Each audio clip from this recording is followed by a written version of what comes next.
Hello મિત્રો, હું પાછો સુમેશરા હરીશભાઈ શિક્ષક આપની સમક્ષ એક સરસ મજાના જોક્સનો વિડીયો લઈને આવ્યો છું.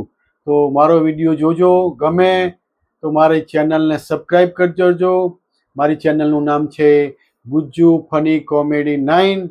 લાઈક કરજો, શેર કરજો ને સબસ્ક્રાઈબ કરજો. ખૂબ ખૂબ ધન્યવાદ, ખૂબ ખૂબ ધન્યવાદ. એક વિમાન કંપનીએ એક સ્કીમ ખોલી એમ કે આ અમારે વિમાન કંપનીમાં જે મુસાફરી કરશે, એક ટિકિટ લેશે, એને બીજી ટિકિટ એની પત્નીની ગિફ્ટ આપવામાં આવશે. અને વિમાન કંપનીને તો જોરદાર નફો થવા માંડે એમ.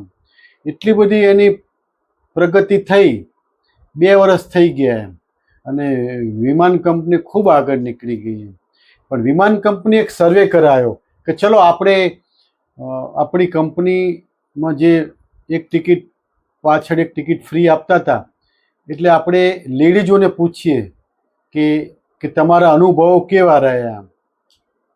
તો વિમાન કંપનીએ બધાય લેડીઝોને પત્નીઓને ફોન કરે એમ કે હેલો, અમે તમને તમારા હસબન્ડ સાથે ટિકિટ ફ્રી આપી હતી, તો તમારો પ્રવાસ કેવો રહ્યો એમ. તો બધી જ સ્ત્રીઓએ કહ્યું કે શાની ટિકિટ, કઈ યાત્રા, કે અમે તો કોઈ દી વિમાનમાં બેઠા જ નથી કે. હવે મિત્રો તમે જો કે એકની પાછળ એક ટિકિટ હતી, તો ફ્રી ટિકિટમાં કોણ ગયું હશે?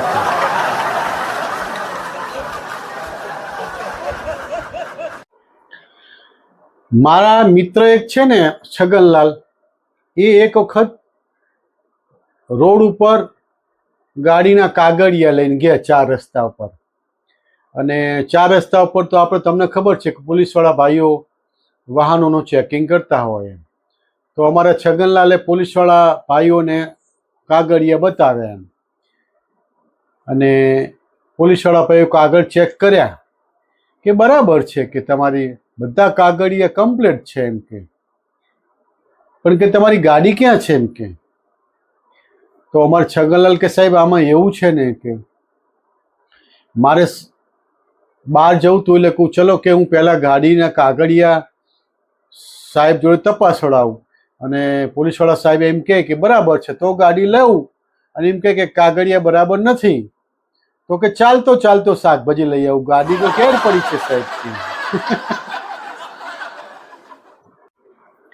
મિત્રો, એક છોકરીના લગ્ન થઈ ગયેલા, અને એ છોકરી એના જૂના બોયફ્રેન્ડ સાથે ફરવા ગઈ અને બગીચામાં બેઠી હતી. ત્યાં એ છોકરીનો પતિ આવી ગયો એમ. અને પતિ તો એના પેલા બોયફ્રેન્ડને પકડીને મારવા લાગ્યો એમ. તો પેલી છોકરી કે માર સાલાને માર, કે કોકના બૈરાને ફરવા લઈ જાય છે, માર કે સાલાને એમ કે. થોડી વાર પછી પેલો બોયફ્રેન્ડ એના પતિને મારવા લાગ્યો એમ. તો પેલી છોકરી કે માર સાલાને માર, કે પોતાની પત્નીને ફરવા નથી લઈ જતો, અને કોક લઈ જાય તોય કે વઢે છે, કે માર સાલાને કે માર કે.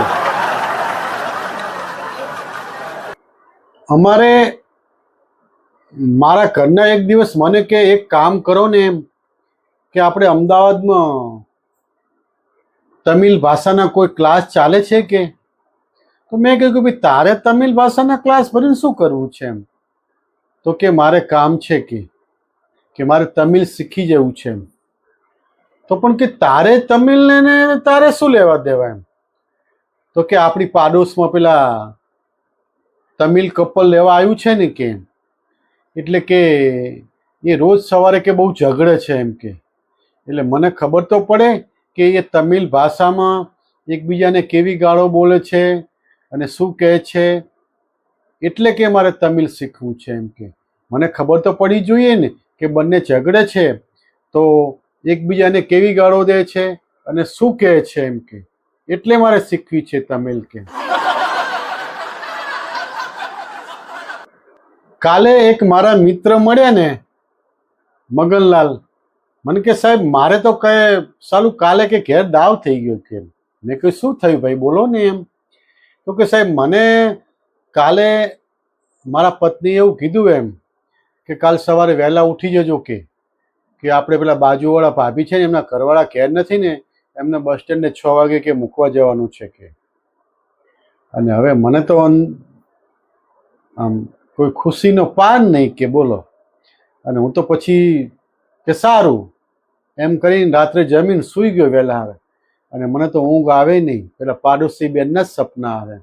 આખી રાત મને એ બેનના જ સપના આવ્યા. સવારે હું તો કે સાહેબ 5 વાગે ઉઠી ગયો, નાઈ ધોઈને એકદમ 6 વાગ્યા ને રૂમની બહાર આવીને મેં મારી પત્નીને કીધું કે લો કે હવે આપણે તૈયાર થઈ ગયા બોલો કે. તો એમની પત્ની કે સારું કરી લો કે તમે તૈયાર થઈ ગયા, લો આ પકડો સાવરણી અને કે આજે આપણે ઘરની સફાઈ કરવાની છે. કે જો મેં તમને પહેલેથી કહ્યું હોત કે વહેલા ઉઠી જજો કે ઘરની સફાઈ કરવાની છે તો કે તમે ઉઠત ના ઉઠત. એટલે જ પેલા બેનનું નામ લીધું અને કે તમે ઉઠી ગયા. અને મારે તો સાહેબ કે શું કરવું, કે કેવો દાવ થઈ ગયો કે આખો સવારથી સાંજ લગી મારી પાસે જોડે રહીને બધી ઘરની સફાઈ કરાવડાવી બોલો કે. આવું થયું કે મારે.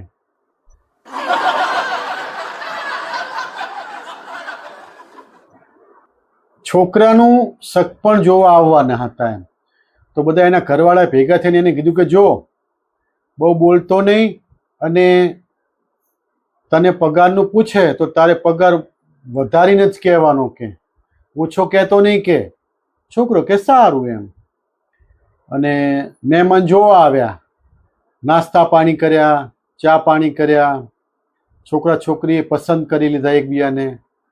અને છોકરીના પપ્પાએ કીધું કે મનોજકુમાર કે તમારો પગાર કેટલો છે એમ. તો મનોજે તો ઘરવાળા સામું જોઈને એટલું જ બોલ્યો કે આમ તો મારો પગાર 50 લાખ છે કે, પણ વધતા વધતા બધું કપાતા 8,000 આવે છે હાથમાં. અને આ સાંભળી અને મનોજના પપ્પા અને એની મમ્મી તો મનોજને લીધો બરાબરનો, 2-4 નાખી. જોવા આવ્યા હતા એ પણ મનોજને 2-4 નાખતા ગયા.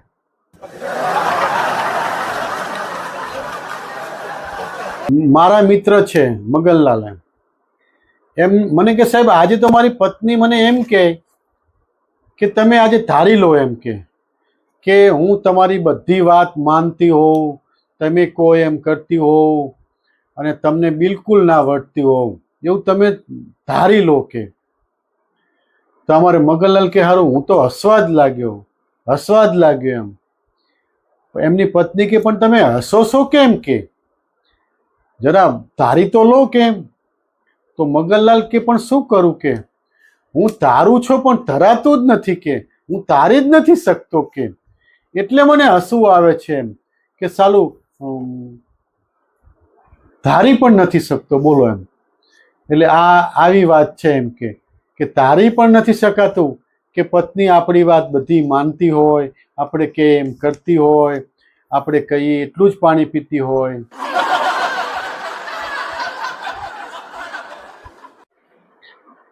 મારે એક દિવસ એવું બન્યું કે મારે એક બિલ્ડિંગમાં 5મા માળે જવું હતું એમ. તો હું તો હજુ લિફ્ટમાં પ્રવેશ્યો, ત્યાં એક બેન સરસ મજાની રૂપાળી બેન બોલી એની ફોનમાં કે મૂક હવે એક સરસ હેન્ડસમ માણસ આવી ગયો છે, મારે એની જોડે થોડી વાત કરવી છે એમ. અને મને તો અંદર ગલગલિયા થવા માંડ્યા. એણે ફોન મૂક્યો અને અમે તો લિફ્ટમાં ગયા. અને એ બેને એ જે હેન્ડસમ રૂપાળી બેન હતી એણે કહ્યું કે સોરી અંકલ, આ મારી બેનપણી છે ને ક્યારની ફોન મૂકતી નહોતી એમ, એટલે મારે ખોટું બોલવું પડ્યું. સોરી અંકલ, તમે કંઈ એવું કંઈ મનમાં લેતા નહીં એમ કે. ત્યારે મને એમ થયું કે સાલું કેવું કહેવાય એમ કે 40-50 વર્ષવાળાની કોઈ વેલ્યુ જ નહીં એમ કે. અને જિંદગીમાં પહેલવેલી આપણી ઇજ્જતથી બેઇજ્જતી થઈ એમ કે એ બેને આપણી ઇજ્જતથી બેઇજ્જતી કાઢી. બોલો, સ્વસ્થ રહો, મસ્ત રહો.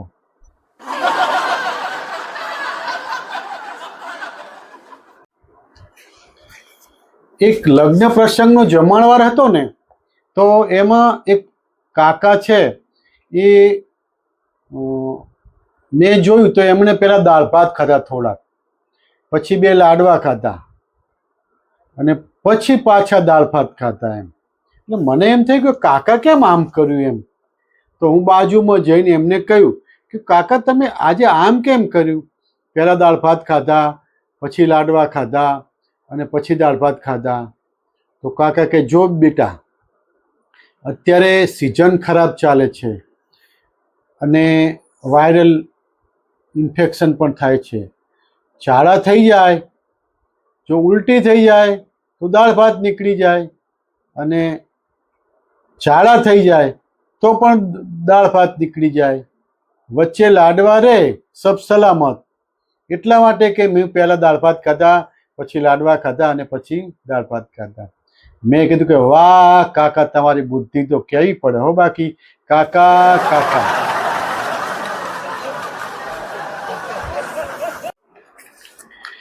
એક ભાઈ છે ને, ડાયરાનો કલાકાર એમ, અને મંજીરાનો માણીગર. એટલું સરસ મજાના મંજીરા વગાડે ને, લોકો એને જ બોલાવે મંજીરા વગાડવા માટે. અને એને એક દિવસ છોકરી જોવા માટે આવ્યા. છોકરીવાળા એના ઘેર જોવા માટે આવ્યા એમ, સગપણનું કે જોઈએ છોકરો કેવો છે એમ. છોકરાને છોકરી ગમી ગઈ અને છોકરીને છોકરો ગમી ગયો. છેલ્લે છોકરીના પપ્પાએ કીધું કે તમારો છોકરો કરે છે શું એમ. તો છોકરાના પપ્પાએ કીધું કે મારો છોકરો મંજીરા વગાડે છે. અને જેવું મંજીરા વગાડવાનું નામ પડ્યું ને, ત્યાં તો છોકરીના પપ્પા ને એના બધા મમ્મી ને ભાઈ ને બેન બધાય ઊભા થઈને જતા રહ્યા. બોલો, આવું છે. પણ જોતા નથી કે આ સરસ મજાનો મંજીરાનો માણીગર એ ડાયરાનો કલાકાર છે. આવું છે. બોલો, છોકરાનું જોવા આવે ને ખાલી એમ પૂછે ને કે છોકરો શું કરે છે, કે મંજીરા વગાડે છે, અને કોઈ ઊભું રહેતું નથી. બોલો,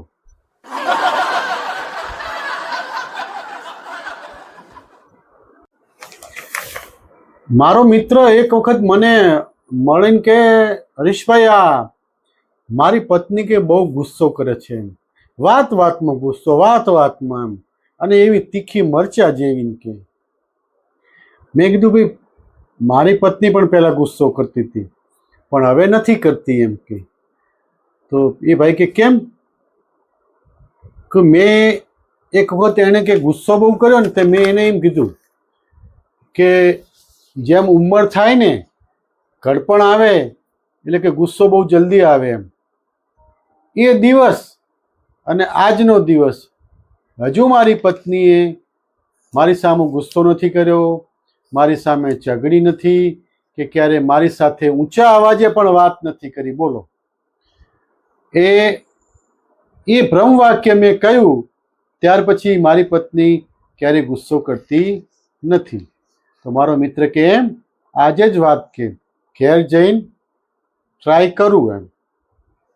તો મારો મિત્ર તો ઘેર ગયો અને એણે એની પત્નીને ઉશ્કેરી એમ. અને એની પત્ની તો ગુસ્સામાં આવી ગઈ અને એની પત્નીએ કીધું એમ, બહુ ગુસ્સો કરીને જેમ તેમ બોલવા માંડી. તો પેલો મારો મિત્રે કીધું કે તારી ઉંમર થવા આવી છે ને, એટલે કે તું બહુ ગુસ્સો કરે છે એમ. તો એમની પત્ની કીધું કે હા હા, ભલે મારી ઉંમર ગમે એટલી થઈ જાય, પણ કે ગુસ્સો તો આજે કરીશ ને કાલે જ કરીશ કે.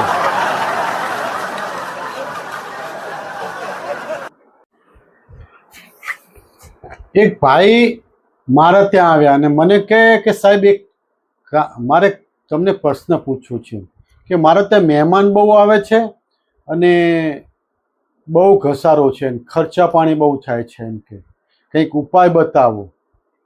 તો મેં કહ્યું કે ભાઈ એક ઉપાય છે, તું કોઈ પણ કંપનીનો વીમા એજન્ટ બની જા અને ઘર આગળ બોર્ડ મારી દેવાનું કે હું આ ફલાણી કંપનીનો વીમા એજન્ટ છું, બધા મને પોલિસી આપો, મહેમાનોને પહેલી પસંદગી. તો એ તો બીજા દિવસે અમલ ચાલુ કરી દીધો. એક ઘેર બાજુમાં બોર્ડ મારી દીધું અને પછી મને ભાઈ 1 વર્ષ પછી મળ્યા. મને કે સાહેબ તમારો પેલો ઉપાય બહુ સરસ કામ કરી ગયો. એટલે મેં કહ્યું કે ભાઈ કયો ઉપાય? કે પેલો મહેમાનો બહુ હતા ને તમે નતો ઉપાય કર્યો?